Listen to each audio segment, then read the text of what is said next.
কাশিমপুরে কর্মকারদের কষ্টগাথা, কয়লার আগুনে জ্বলছে জীবিকা, তবুও মেলে না প্রাপ্য মূল্য। বিস্তারিত বিদ্যুৎচন্দ্র বর্মনের প্রতিবেদনে। গাজীপুর মহানগরের কাশিমপুর থানা রোডের শারদাগঞ্জ কাজী মার্কেট এলাকায় একটি ছোট্ট কর্মকার কারখানা। এখানেই বসে দিনভর ঘাম ঝরান মোহাম্মদ হাসান মিয়া ও তার সহকারী শ্রী সন্তোষ কর্মকার।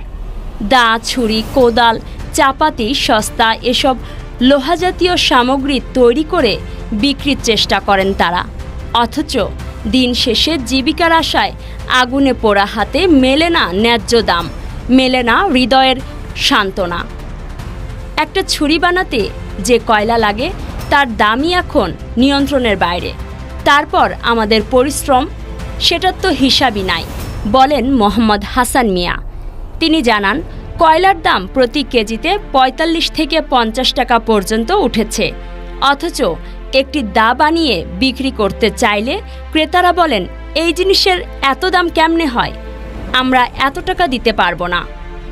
আমরা যদি দামের কথা বলি, ক্রেতারা রাগ করেন, অনেকেই গালি দেন, কেউ কেউ দোকান ছেড়ে চলে যান। কিন্তু আমাদেরও তো সংসার আছে, বাচ্চাদের স্কুলের খরচ আছে, খাওয়ার খরচ আছে, হতাশ কণ্ঠে বলেন হাসান মিয়া। শ্রী সন্তোষ কর্মকার বলেন, দিনের শেষে হাতে কিছুই থাকে না। সকাল ৮টা থেকে রাত ৯টা পর্যন্ত কাজ করি, তবু বাড়ি ফিরে দেখি বাজার করার টাকা ঠিকমতো জোগাড় হয় না। বিশেষ করে কোরবানি ঈদের সময়টাতে বাড়তি চাপ থাকে দা, ছুরি, সস্তা ও চাপাতির চাহিদা নিয়ে। কিন্তু উপকরণের দাম এবং লোহার বাজারে অস্থিরতা তাদের কাজকে আরও কঠিন করে তুলেছে।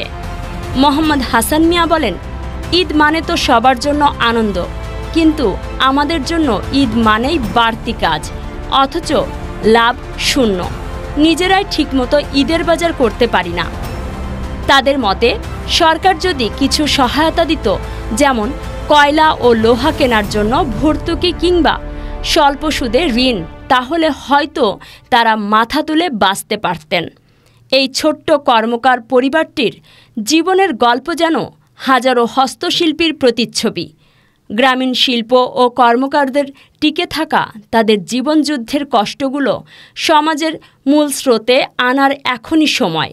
না হলে ভবিষ্যতে এ শিল্প বিলুপ্তির পথে হাঁটবে, আর আমরা হারাবো নিজস্ব সংস্কৃতির এক গুরুত্বপূর্ণ ধারা। মূল্য নাই, লোহার দাম বেশি, কয়লার দাম বেশি, কাস্টমারের কাছে রেট বেশি চাইলে কয় রেট এত বেশি গিয়ে বাজারে খুব খারাপ। সব জিনিসের দাম বেশি, কোনো তরকারিরও দাম বেশি। কি করবো, কয় টাকা কামাই করবো, কি করবো না করবো।